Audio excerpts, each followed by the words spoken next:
Þá eru það reglulegar sagnir í þátíð. Þetta ensk málfræði með Ödda. Þátíð tíðin sem notuð til að tala liðna atburði. Reglulegar sagnir mynda þátíð með því að ed bætist aftan við sögnina í nafnhætti. Þátíðin eins í öllum persónum. Dæmi: We stayed in bed until 8 this morning. Þannig sjáum við að ed-endingunni bætt fyrir aftan nafnháttin af sögninni stay.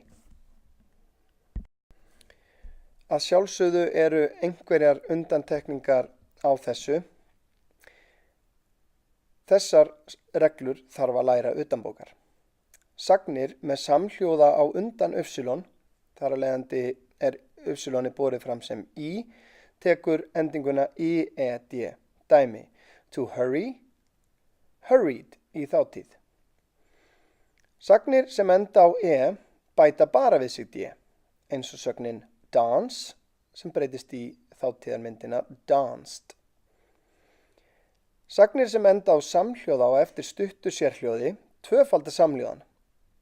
Sögnin stop með stutt og p á eftir breytist í stopped með 2 p-um í þátíð. Takk fyrir að horfa.